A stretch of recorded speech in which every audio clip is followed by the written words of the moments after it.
Venez, chantons avec allégresse à l'Éternel, poussant des cris de joie vers le rocher de notre salut. Allons au-devant de lui avec des louanges, faisons retentir des cantiques en son honneur, car l'Éternel est un grand Dieu. Il est un grand roi au-dessus de tous les dieux. Il tient dans sa main les profondeurs de la terre, et les sommets de montagnes sont à lui. La mer est à lui, c'est lui qui l'a faite. La terre aussi, ses mains l'ont formée. Venez, prosternons-nous, humilions-nous, fléchissons les genoux devant l'Éternel notre Créateur, car il est notre Dieu, et nous sommes le peuple de son pâturage, le troupeau que sa main conduit. C'est avec ces paroles familières du psalmiste que nous commençons notre culte. Venez, nous dit-il, chantons à l'Éternel, mais aussi prosternons-nous, fléchissons genoux. Saint Augustin disait la musique, le chant est la science du beau mouvement. Aujourd'hui, Dieu t'invite, il nous invite à nous mouvoir, il nous invite à venir dans sa présence, chanter mais aussi prier. Il nous accueille dans sa demeure sainte. Ainsi que la grâce et la paix nous soient données de la part de Dieu, Père, et de notre Seigneur et Sauveur Jésus-Christ. Amen. Je nous invite à louer le Seigneur. Ô notre Dieu, tu as créé le monde et tu l'as destiné à être un lieu bon, et ses habitants tu les as appelés tes enfants. Quand tout allait de pire en pire, tu es venu en Christ, faire émerger ce qu'il y a de meilleur en nous. Voilà pourquoi, Dieu bienveillant, nous osons dire, ta bonté est plus forte que le mal. L'amour est plus fort que la haine. La lumière est plus forte que l'obscurité, la vérité est plus forte que le mensonge. Christ Seigneur, malgré notre foi, la confusion peut nous envahir. La colère, la tension, l'amertume, la jalousie, la maladie et la mort déformer notre perspective. Nos esprits peuvent s'inquiéter parfois outre mesure pour des petites choses, et nous n'arrivons pas toujours à faire ce qui est juste. Mais ce matin, nous venons célébrer ta grâce, chanter tes louanges et croire que ta bonté vaut mieux que la vie. Nous venons te louer et te célébrer, toi qui as triomphé de la croix, toi, notre ancre et notre voile. Amen. Je nous invite à chanter ce cantique du recueil J'aime l'Éternel, le chant 3, barre 792, mon ancre et ma voile.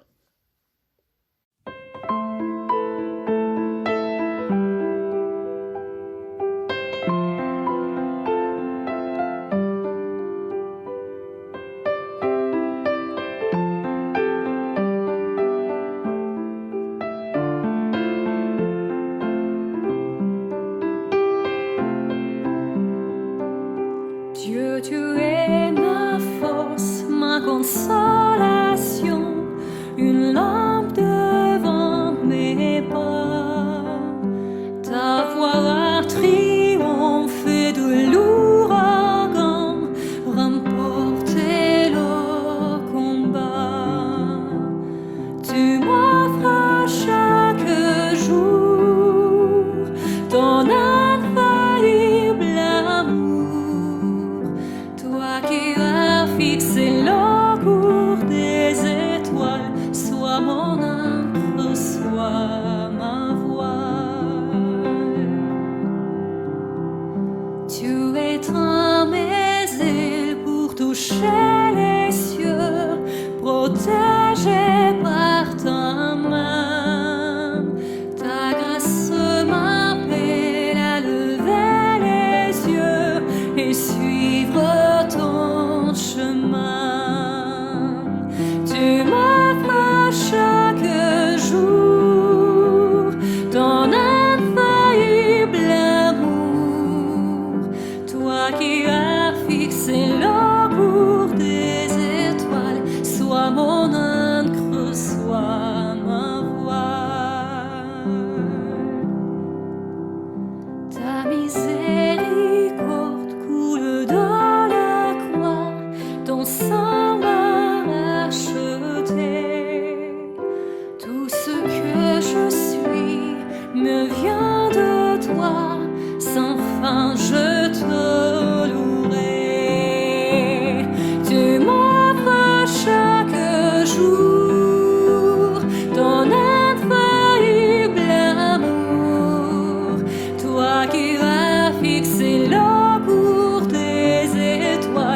sois mon ancre, sois ma voile.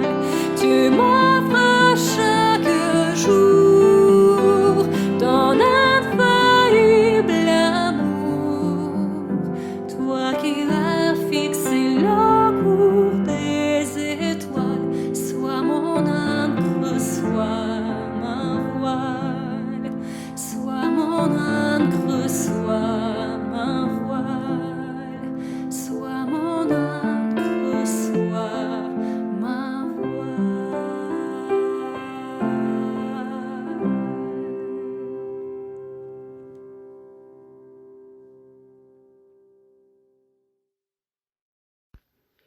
Écrivant à Timothée, l'apôtre Paul lui exhorte. L'apôtre Paul nous exhorte aussi. Il nous invite à écouter la parole de Dieu, la volonté de Dieu pour nous ce matin. Il est dit, je cite, « J'exhorte donc avant toute chose à faire des prières, des supplications, des requêtes, des actions de grâce pour tous les hommes, pour les rois et pour ceux qui sont élevés en dignité, afin que nous menions une vie paisible et tranquille, en toute piété et honnêteté. Cela est bon et agréable à Dieu notre Seigneur, qui veut que tous les hommes soient sauvés et parviennent à la connaissance de la vérité. » Telle est la volonté du Seigneur pour nous ce matin. Tel est son désir pour notre communauté des priants, notre communauté chrétienne. Notre bouche, voyez-vous, chers frères et sœurs, est un instrument à la gloire de Dieu. Par notre bouche, nous pouvons malheureusement maudire, mais aussi bénir. Par notre bouche, nous pouvons dire ce qui est vrai, mais aussi dire les faussetés. Et ce matin, le Seigneur nous invite à le célébrer, à le louer, à prier, à intercéder les uns pour les autres. Un berger, ne sachant pas ce qu'il faut dire dans une prière, avait l'habitude de s'adresser à Dieu de la façon suivante. « Ô Dieu, tu es le Seigneur du monde. Tu connais ma réputation d'être dur en affaires. Mais si tu as un troupeau et que tu me demandes de le garder, pour toi je travaillerai gratuitement, car tout ce que j'ai, je te le dois. » Pendant qu'il priait, un théologien de renommée passait par là.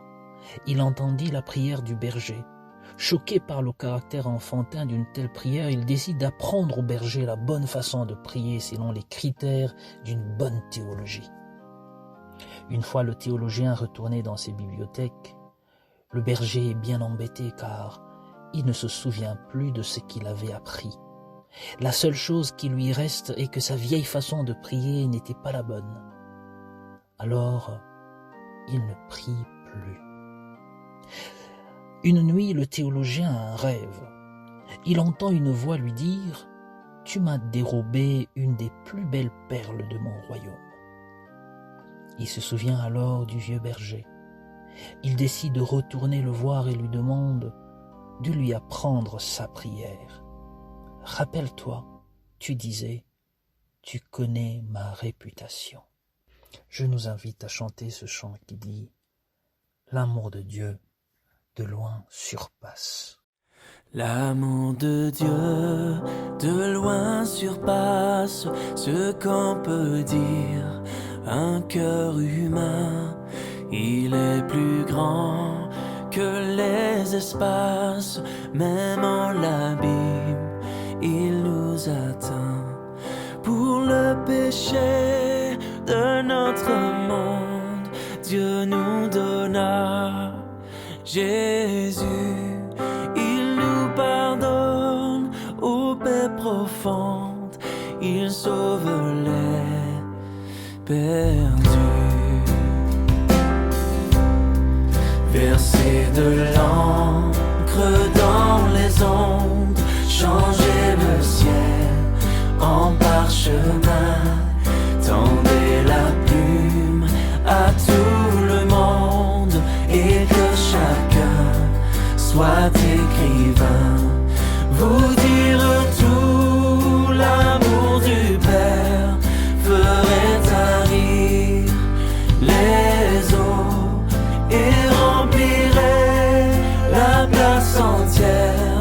sur ces divins rouleaux. L'amour de Dieu, si fort, si tendre, est un amour sans fin. Tel est le chant que font entendre les anges et les saints.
Je vous invite à la prière.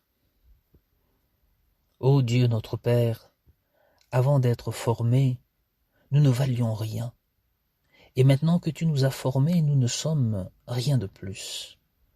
Vivants, nous sommes poussière. Combien plus le serons-nous lors de notre mort? Nous sommes aujourd'hui devant toi, comme des vases remplis de honte et de confusion. Daigne vouloir, ô Éternel notre Père, que nous ne péchons plus, et pardonne nos péchés. Dans ta riche miséricorde, pardonne-nous, autrement que par les afflictions et par les douloureuses mots. Nous avions élevé des veaux d'or modernes, l'égoïsme, la haine, le racisme, la jalousie, les meurtres. Nous avions idolâtré la technologie, le développement, la richesse outre mesure, et nous t'avions relégué à la seule place du patrimoine historique de l'humanité. Et pourtant, c'est toi qui nous as créés, et nous sommes les peuples dont tu es le berger, le troupeau que ta main conduit. Nous avons manqué le but, la vocation que tu nous as assignée.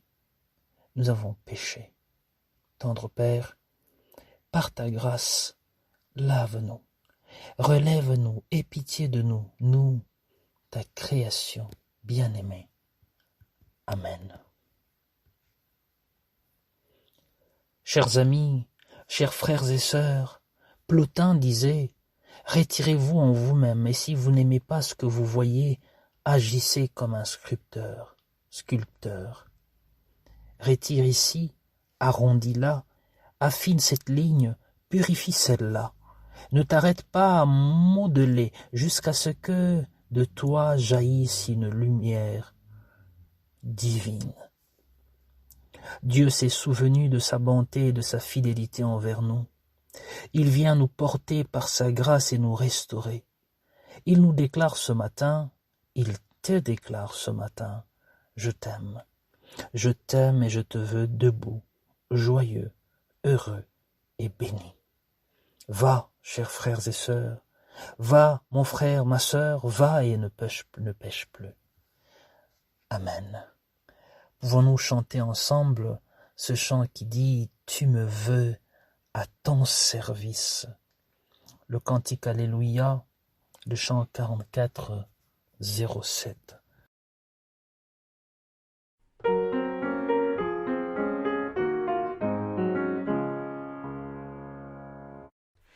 Tu me veux à ton service, moi qui sans toi ne suis rien, qu'à toute heure s'accomplisse ton désir et non le mien. Ce que j'ai, tu le possèdes, mais tu veux le recevoir. Conduis-nous, toi qui nous aides, à mettre en toi notre espoir. Le plus grand parmi les hommes, tu l'as dit, maître très doux, sur cette terre où nous sommes, c'est le serviteur de tous.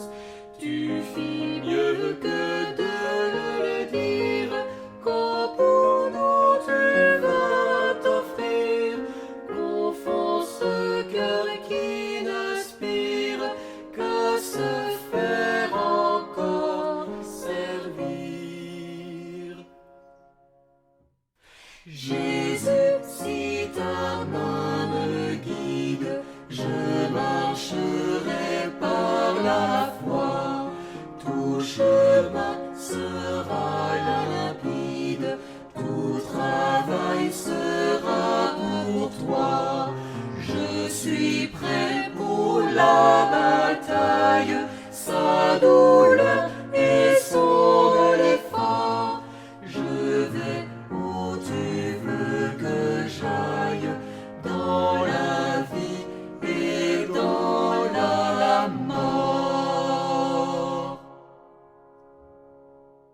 Prions pour l'écoute de la parole du Seigneur. Prions afin que le Saint-Esprit nous ouvre l'intelligence. Ô Père, tu n'ignores rien de nos réticences ni de nos résistances devant ta parole.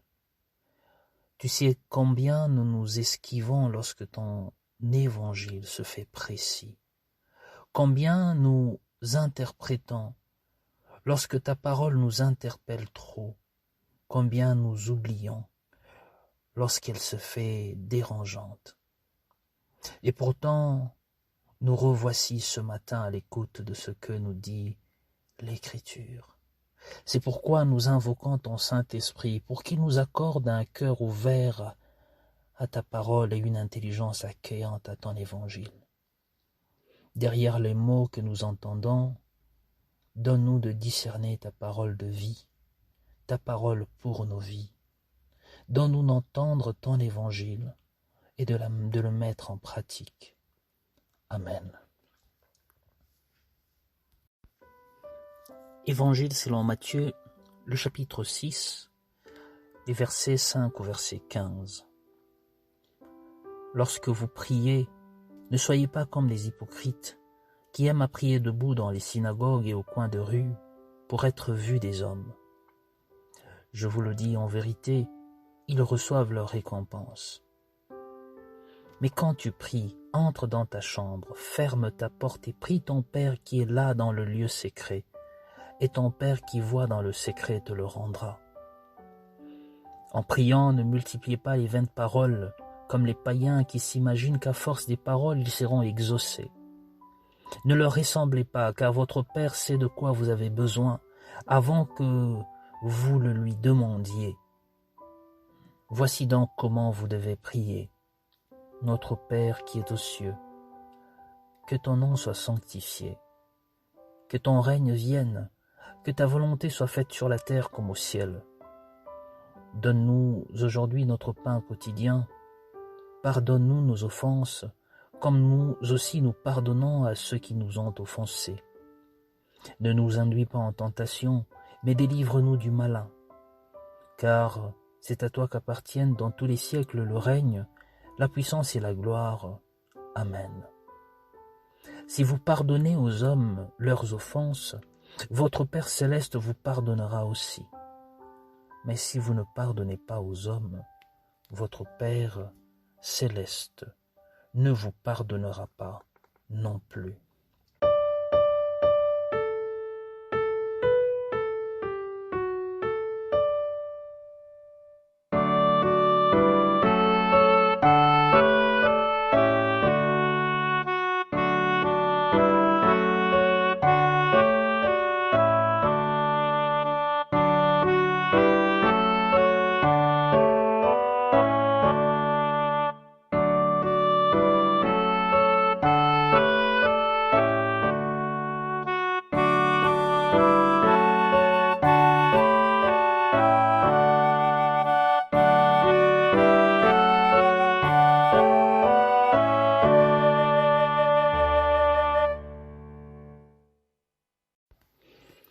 Chers frères et sœurs dans le Seigneur, chers amis, ce matin, le texte que le lectionnaire nous invite à méditer nous parle de la prière.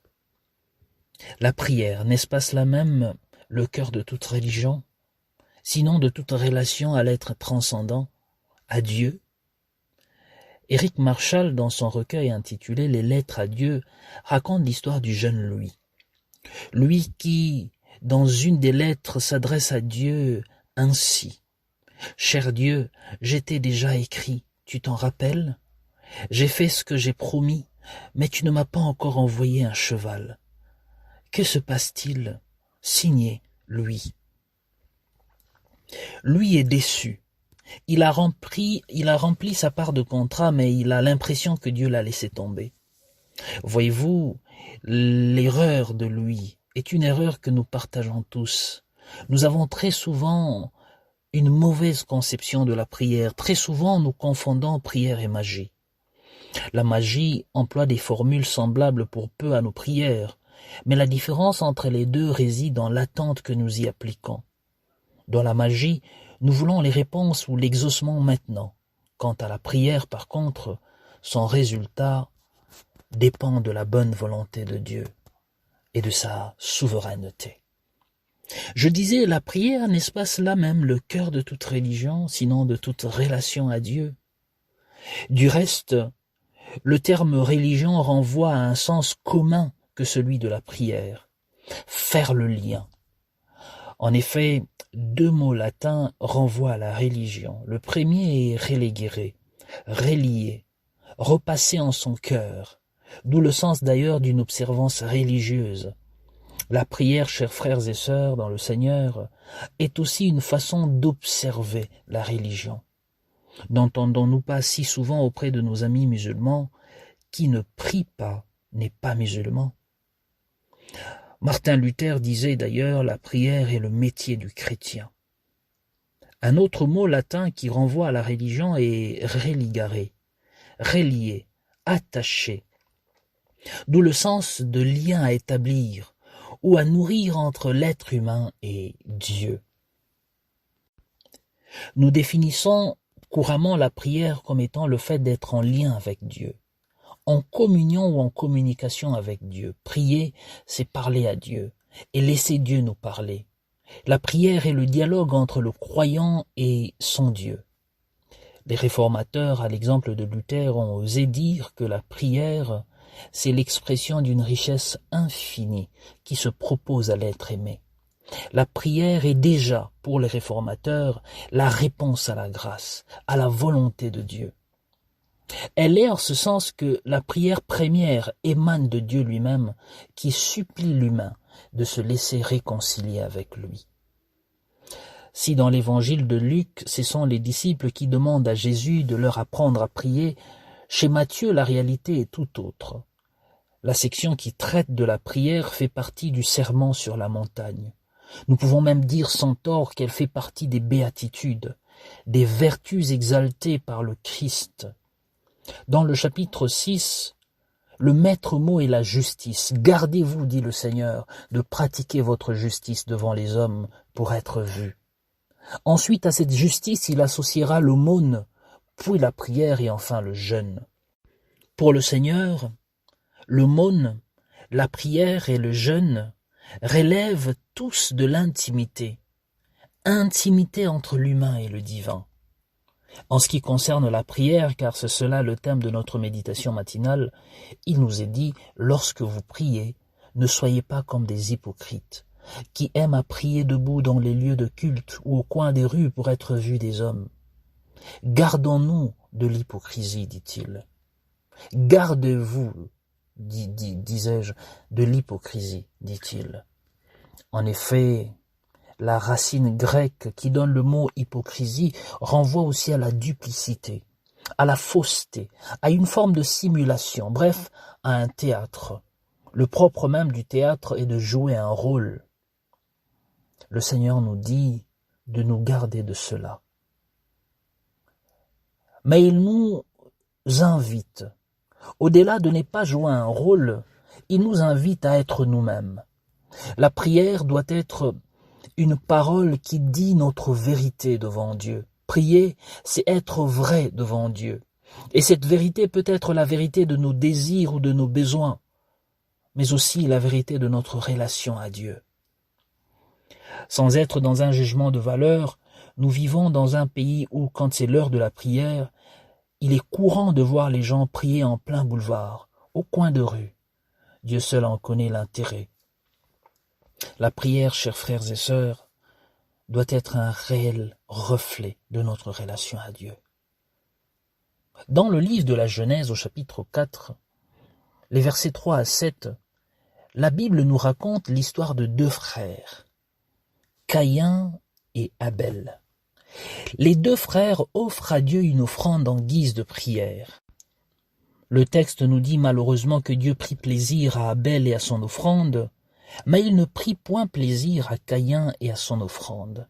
Écoutez bien, le Seigneur prit plaisir d'abord à Abel, ensuite à son offrande, mais il ne prit point plaisir à Caïn, et non plus à son offrande. Le problème ici n'est pas l'offrande, elle n'est pas, si je puis le dire, la prière, mais la vérité de la vie de l'un et de l'autre devant Dieu. Dieu dit à Caïn, « Pourquoi es-tu irrité? Pourquoi ton visage est-il abattu? Certainement, si tu agissais bien, tu relèveras ton visage. » Il semble que Caïn n'est pas vrai devant Dieu. Il joue un rôle. Ne soyons pas comme des hypocrites, dit le Seigneur. Ne soyons pas comme des hypocrites qui aiment se tenir debout au coin de rue pour être vus. Le Seigneur nous dit en vérité, ils ont déjà reçu leur récompense, à savoir être vus des hommes. Mais toi, quand tu pries, entre dans le lieu le plus secret, dans l'intimité la plus secrète, dans ta chambre et ferme la porte. La chambre, justement, c'est le lieu de l'intimité, le lieu de la vérité de nos vies. Et là, prie ton Père, non pas qui est aux cieux, ni sur la terre, ni même caché, prie ton Père qui est là, dans ce lieu secret. Ton Père qui est en réalité déjà là, lui qui t'a précédé. Oui, Dieu nous a précédés. À chaque fois que nous élevons nos voix pour prier, Dieu y est déjà. Parce que voyez-vous, chers frères et sœurs, la prière est déjà la réponse à une grâce divine. Nous ne prions pas parce que nous voulons recevoir de lui, mais nous prions parce que nous avions reçu de lui. Tout ce que nous avons nous vient de lui. Ensuite, le Seigneur nous exhorte à avoir le sens de la mesure dans nos prières. En priant, nous dit-il, ne multipliez pas des vaines paroles comme des païens qui s'imaginent qu'à force des paroles, ils seront exaucés. Chers frères et sœurs, chers amis, notre Dieu n'est pas le Dieu des décibels, il n'est pas un Dieu de décibels, mais il est le Dieu de la vérité. Ne multipliez pas des vaines paroles, des paroles vides, dit-il, car votre Père sait de quoi vous avez besoin. Dieu le miséricordieux, Dieu le bon berger, sait de quoi sa brebis a besoin. Dieu entend nos cris, certes, il entend nos prières aussi, mais il nous exauce non pas parce que nous avions beaucoup prié, ni parce que nous avions longtemps prié, mais il nous exauce parce qu'il est le Dieu de grâce. Il est le Père miséricordieux de qui vient toute grâce, lui qui voit dans le secret. Il sait de quoi nous avons besoin. La prière, ainsi, nous ouvre à la volonté de Dieu. Mais elle nous ouvre aussi aux dons de grâce, aux dons divins. La prière nous ouvre aux mains gracieuses de Dieu. Le psalmiste dit dans le psaume 66, le verset 20, « Béni soit Dieu qui n'a pas écarté ma prière, ni détourné de moi son amour. » À l'issue de ces deux mises en garde, l'attitude hypocrite et l'exemple des païens, le Seigneur, en bon maître, nous donne un exemple. Ce n'est pas un guide de la prière, un guide pratique de la prière, ni une prière pour le nul, En tout cas, pas dans le sens d'un outil didactique d'ailleurs, mais il nous donne un exemple un peu comme s'il voulait nous dire que la prière ne s'apprend pas, mais elle se vit. Voici donc comment vous devez prier, notre Père qui êtes aux cieux. Que ton nom soit sanctifié, que ton règne vienne. Je ne veux pas m'attarder sur cette prière. L'an passé, nous avions étudié en cellule d'études bibliques pendant plus de 4 mois cette prière du Seigneur. En tout cas, le Seigneur nous donne l'exemple, celui de prier Dieu avec les mots de Dieu. Le Seigneur nous invite à suivre ses traces, à placer nos pas sur les siens, à élever nos cœurs et nos yeux vers le Père qui est aux cieux, mais dont le règne domine la terre, lui dont le nom est sanctifié, mais aussi par le nom duquel nous avions reçu le salut. Le Seigneur nous invite aussi à faire de la prière le lien et le lieu du pardon. Nous avions remarqué, mon épouse et moi, que Abigail, notre fille cadette, avait l'habitude de dire dans sa prière « Père, pardonne-moi afin que je pardonne à ceux qui m'ont offensé. » Le pardon. Voilà l'invitation que le Seigneur nous offre. La prière, elle devrait nous ouvrir à la liberté, au pardon qui libère. Elle nous invite à ne pas réagir comme Caïn. Si vous aviez déjà lu ce récit, vous remarquerez que Caïn parla à son frère, puis le tua. La Bible ne nous dit pas ce que Caïn dit à son frère. Il y a eu comme un non-dit, comme un silence rancunier, un refus de pardon, puis le meurtre. Chers frères et sœurs, ne pas pardonner nous enferme dans le piège de la mort. Pardonner, par contre, nous libère. Pardonner nous ouvre à un horizon nouveau, à des perspectives nouvelles. Voilà pourquoi la réforme protestante a valorisé la prière individuelle, mais aussi la prière communautaire. Parce que par la prière, la communauté obtient une place nouvelle. Par la prière, le croyant, le priant, obtient une place privilégiée dans sa rencontre avec Dieu. Cette place même qui l'ouvre à une nouvelle amitié avec son prochain. La prière, bien-aimée dans le Seigneur, nous invite à respecter le monde, mais aussi à respecter Dieu. C'est pour cette raison que l'apôtre Paul, écrivant à Timothée, l'exhorte, avant toute chose, à faire des prières pour tout le monde. Car cela est bon et agréable à Dieu notre Seigneur, notre Sauveur, qui veut que tout le monde soit sauvé, parvienne à la connaissance de la vérité. Saint Paul apôtre nous dit ici que la prière ne restera pas sans effet. Elle aura des répercussions, aussi bien sur le plan invisible que visible. De sa vérité, de la vérité de notre prière, Dieu agit dans les cœurs des rois, de ceux qui sont élevés en dignité, des chefs politiques et bien plus, dans les cœurs de celles et ceux qui ne le connaissent pas, afin de faire jaillir en eux une lumière, mais aussi une vérité, afin de les ramener à le connaître, lui, créateur de l'univers, lui qui nous amène au salut. Chers frères et sœurs dans le Seigneur, chers amis, l'Église que le Seigneur s'est acquise est une communauté des priants. Martin Luther disait « Le chrétien doit prier comme le cordonnier faire des chaussures et le tailleur de costumes, car la prière est le métier du chrétien. » Alors que nous nous apprêtons à célébrer l'Ascension, puis la Pentecôte, le Seigneur nous invite à la confiance. Il nous invite à nous recueillir devant sa face, à nous arrêter un instant et prendre le temps de la halte pour accorder nos vies à sa vie. Sans tenir compte de notre indignité, Dieu exaucera sûrement notre prière à cause du Seigneur Jésus-Christ. Comme il nous l'a promis dans sa parole, oui, c'est justement en cela la conviction que Jésus est le seul médiateur et l'avocat dont le croyant a besoin pour s'adresser à Dieu.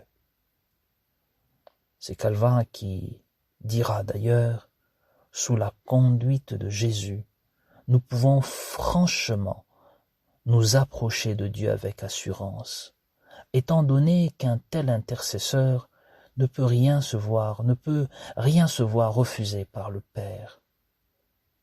Oui, le Seigneur nous invite, ce matin, il nous invite à nous ouvrir à la gratuité de son amour, à écouter son appel à la prière et à y répondre comme un don de grâce. Amen. Je vous invite à écouter et à recevoir la confession de foi. Nous ne sommes pas seuls. Nous vivons dans un monde qui appartient à Dieu. Nous croyons qu'il fait le monde pour le bonheur et pour la vie. Malgré les limites de notre raison et les révoltes de notre cœur, nous croyons en Dieu. Nous croyons qu'il travaille en nous par son esprit pour nous apporter la réconciliation et le renouveau. Nous avons confiance en lui. Il nous appelle à nous rassembler pour célébrer sa présence, pour aimer et servir les autres, pour rechercher ce qui est juste et résister au mal.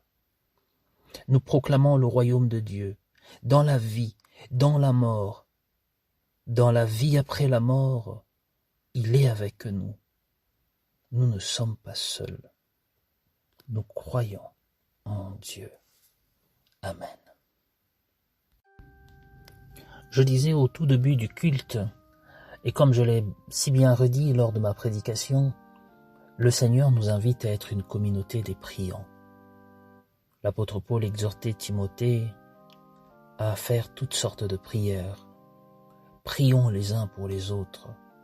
Ainsi, chers frères et sœurs, il est pour nous venu le temps d'élever vers le Seigneur nos cœurs, dans une intercession sincère, pour les frères, pour les sœurs, mais aussi pour les nations, pour le Maroc, mais aussi pour le monde. Je nous invite à prier. Que ta volonté, ô Éternel notre Dieu, daigne nous assurer une longue vie paisible, bienveillante, une vie bénie, pourvue du nécessaire, de la vigueur corporelle, se distinguant par la crainte du péché, une vie sans honte et sans reproche, une vie de prospérité et d'honneur, une vie durant laquelle l'amour de ton nom et du prochain s'attache à nous. Nous te prions aussi pour les malades, Seigneur, celles et ceux qui sont atteints du Covid et les autres. Nous supplions ta grâce pour une restauration, un rétablissement physique. Nous venons plus particulièrement prier pour Frédéric qui est convalescente, elle qui doit subir une opération demain. Nous prions aussi, Seigneur, pour Chansard qui est en réanimation.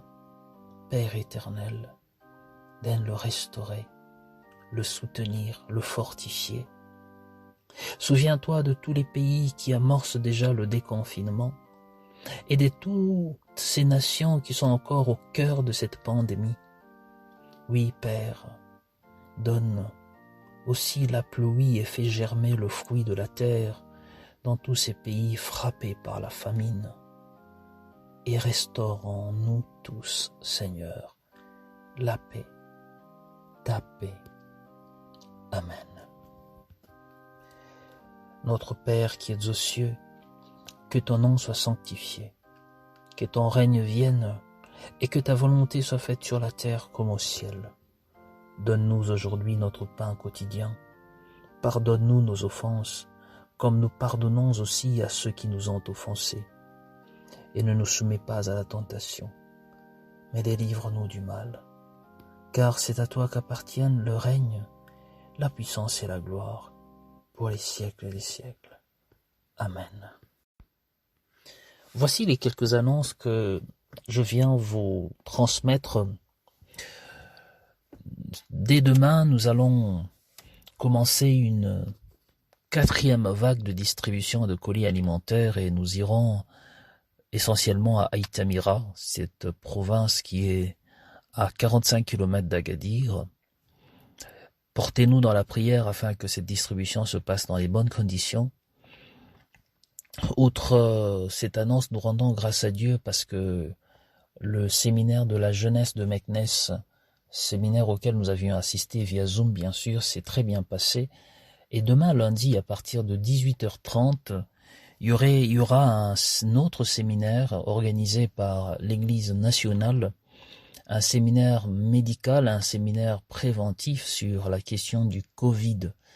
Le but de ce séminaire est de nous préparer, de nous outiller pour mieux nous préparer au déconfinement. Le lien Zoom nous sera transmis dans différents groupes WhatsApp ou soit dans la page Facebook de l'Église évangélique au Maroc. Une troisième annonce est justement quant au déconfinement. Si les informations que nous avions reçues jusqu'ici sont bonnes, il semblerait que le déconfinement ne se fera plus le mercredi comme prévu, mais que le ministère de la Santé et de l'Intérieur, d'un commun accord, ont jugé bon qu'il serait possible de reporter le déconfinement, en tout cas sa première tranche, pour le 10 juin. Donc il faut compter en tout cas en moyenne au minimum 15 jours après le 20 mai, avant de commencer à penser à un quelconque déconfinement. Que Dieu vous bénisse et passez une très bonne fin de semaine et un très bon début de semaine. Je nous invite à recevoir la bénédiction du Seigneur. Que le Seigneur de la paix vous donne lui-même la paix en tout temps et de toute manière. Que le Seigneur soit avec nous tous. Amen. Bon dimanche et que Dieu nous bénisse.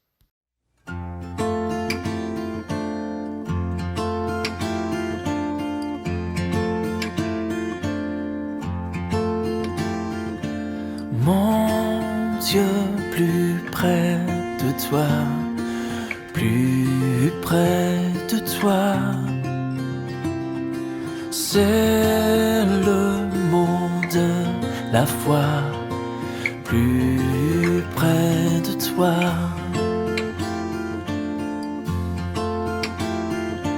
Plus près de toi, toujours, plus près de toi.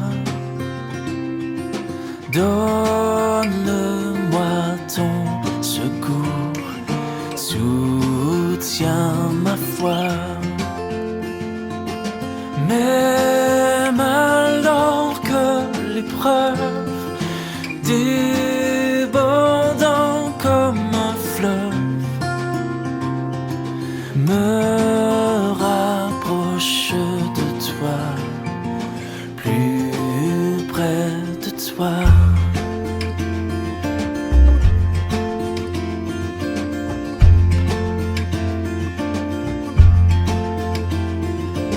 Plus près de toi, Seigneur, plus près de toi.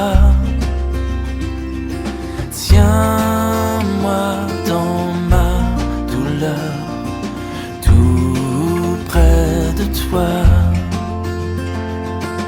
Alors que la souffrance fait son œuvre en silence, toujours plus près de toi, Seigneur, tiens-moi.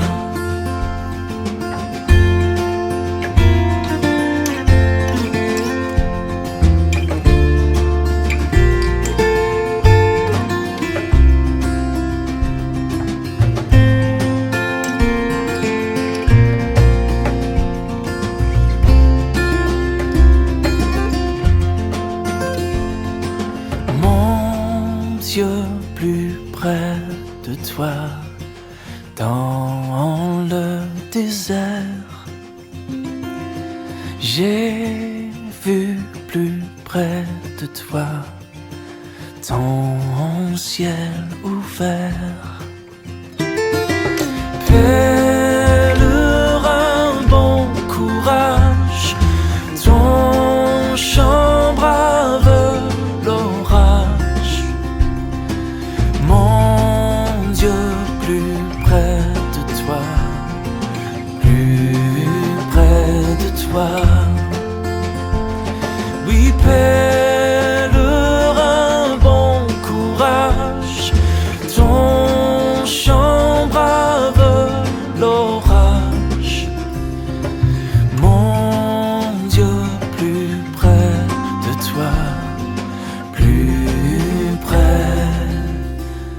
toi.